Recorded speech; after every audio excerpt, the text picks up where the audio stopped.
Welcome back to the channel, guys. Today's a beautiful day, but my brain is completely short-circuiting after watching the latest Port Charles drama.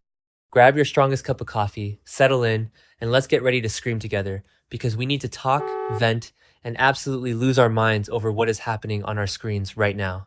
I cannot believe they did that. I mean, I am sitting here staring at my screen, my jaw literally on the floor, trying to process the absolute audacity of what just went down. Ethan Levitt swapping a DNA sample? Okay, sure, it's a soap opera. We expect a little lab tampering now and then. But stealing a sample from the Port Charles Police Department lockup? Are you kidding me? I have been watching the show since 2015, and I thought I had seen every possible variation of the classic DNA test switcheroo. But this takes the absolute cake. It is unhinged, it is reckless, and I am 100% here for the chaos it is about to unleash. Let's just back up for a second and look at the sheer mechanics of this. Ethan didn't just bribe some random lab tech at General Hospital like a normal Port Charles criminal. No, he went straight into the police station. The very same police station where Harrison Chase, the guy who is actively trying to adopt this baby, literally works. The sheer nerve of this man. And honestly, how did he even pull it off? Well, if we look at the state of the PCPD right now, it makes total sense. The precinct is an absolute madhouse. Dante Falconeri is completely distracted by the fact that Rocco and Britt Westbourne are on the run in Tortola.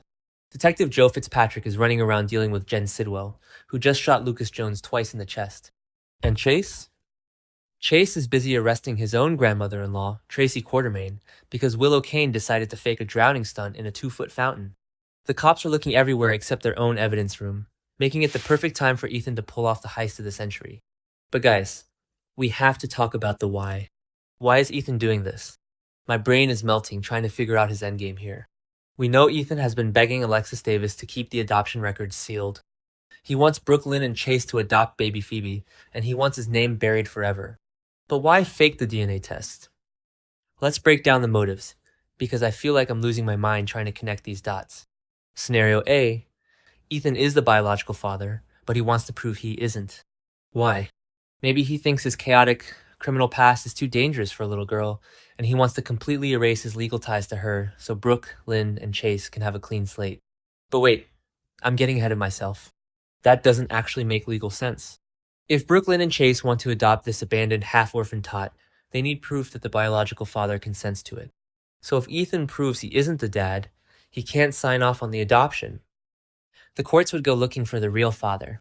Okay, back to the point. Scenario A is a bust. Scenario B. Ethan is not the father, but he wants to prove he is. This is the one. This is the theory that is keeping me awake at night. Ethan is not Phoebe's biological dad, but he desperately wants to pretend that he is, so he can legally sign away the parental rights to Brooklyn and Chase, thereby protecting baby Phoebe from her actual biological father. And if this is true, who on earth is he protecting her from? We have to look at Delilah Wilson. Delilah was Ethan's partner in crime, and there is some seriously dark, shady stuff lurking in her past. Right now, Ava Jerome and Alexis Davis are in Manhattan, snooping around Apollo's art gallery, asking questions about Delilah's creepy Kyoko tattoo. Apollo is radiating shady vibes, and you just know Ava is going to dig up something terrifying. Ethan is terrified. You can see it in his eyes every time the adoption is brought up. He is trying to close the legal loop and hand Phoebe over to a cop's family before the real monster from Delilah's past comes looking for the kid. I mean, it makes perfect sense. He's playing hero in the most illegal way possible. But wait, this leads to the biggest, most mind-blowing question of all. When Ethan broke into the PCPD lockup to swap his swab, did he grab a random sample, or did he go looking for somebody in particular? Because if he went looking for somebody in particular, then maybe he knows exactly who this person is, and he wants to frame them as Phoebe's real father. Maybe he's trying to pin the paternity on some dead guy, or someone locked away in Steinmauer so the case gets closed. On the other hand, what if he just grabbed a random sample? What if he was panicking, heard footsteps in the hallway, reached into a random evidence box, and swapped the swabs just to ensure his own DNA wasn't tested? If he did that, he is relying on the test coming back as an unknown match to buy himself time. But this is Port Charles. There is no such thing as a random coincidence in this town. Can we talk about the Port Charles coincidence factor for a minute? If Ethan grabbed a random DNA sample from the PCPD evidence room, what are the odds that the sample belongs to someone who is going to absolutely blow this town wide open? And if we are talking about a random DNA sample that could accidentally match as a father, we only have one candidate. Am I the only one who thinks this is all leading straight back to Sonny Corinthos? I am screaming, just typing this out. Think about it. Sonny's DNA is probably on file in 5 different filing cabinets at the PCPD. He has been arrested a million times. His blood, his fingerprints, his DNA, it's all over the Port Charles crime lab.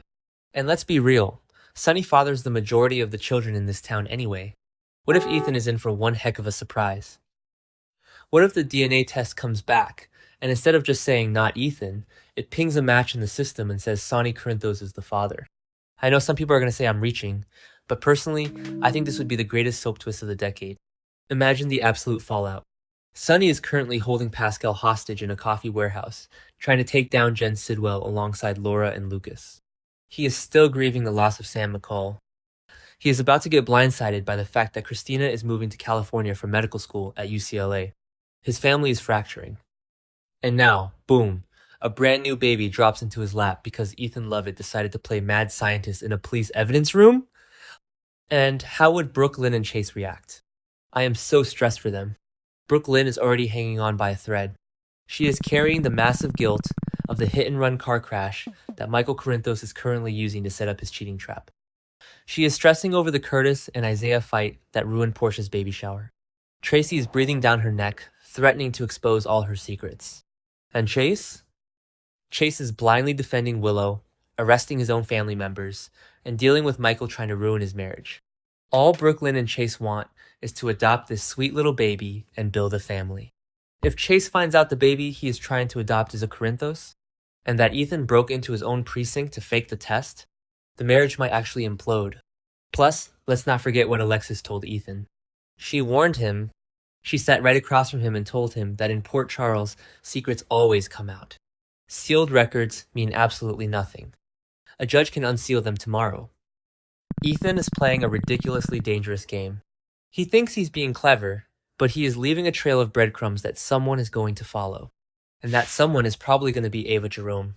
Ava loves leverage more than she loves breathing. She is already digging into the Kyoko art connection in Manhattan. If Ava finds out Ethan faked a DNA test with a stolen PCPD sample, she will own him. She will use that information to blackmail him into doing whatever she wants, especially with her upcoming summer feud with Sonny. If the baby actually is Sonny's, or if Ava just uses the fake test to mess with Sonny, the ripple effects are going to be catastrophic. Remember when they tried a similar DNA swap storyline years ago with other characters? Yeah, didn't work then either. It always ends in tears, arrests, and somebody getting pushed down a flight of stairs. But doing it with a police evidence sample, the stakes are astronomical. Ethan is risking federal charges, tampering with evidence, and completely destroying Brooke Lynn and Chase's chances of ever adopting a child legally. I'm sorry, but Ethan is out of his mind.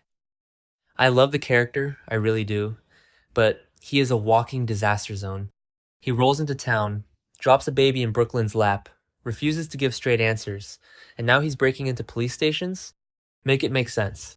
So, what is the endgame here? Is Ethan actually the dad and just making things needlessly complicated because he's a Lovett and they don't know how to do things the easy way? Is he protecting Phoebe from a mobster tied to Delilah's past? Or is he about to accidentally hand Sonny Corinthos another heir? Wait, I'm getting ahead of myself again. Let's think about the logistics. If the DNA test comes back as Sonny, Sonny is going to demand custody. He always does. He will want Phoebe raised in his compound with his guards. Brooke Lynn will lose her mind. Tracy will declare all-out war on the Corinthos family. Chase will have to arrest Ethan for breaking into the PCPD. And poor baby Phoebe will be caught in the middle of a mafia turf war. I know some people are loving this rogue Ethan era, and I admit it's incredibly entertaining, but I'm so emotionally invested in Brooke Lynn and Chase getting a win for once. They deserve this baby. They have fought so hard, and to have it all jeopardized by Ethan's reckless DNA swap is just frustrating. But at the same time, the drama of it all. I can't look away. I am literally counting down the hours until the next episode. I need to see the look on Ethan's face when those test results come back. I need to see if my Sonny theory is right. Because if it is, I am going to scream so loud my neighbors will call the cops. What do you guys think? Am I totally off base with the Sonny theory? Is Ethan just protecting the kid from some random new villain we haven't met yet? Or is the Port Charles coincidence factor about to strike again? I need to know I'm not the only one losing sleep over this. Drop your theories, vent your frustrations, and let's figure this out together before the writers completely destroy our sanity.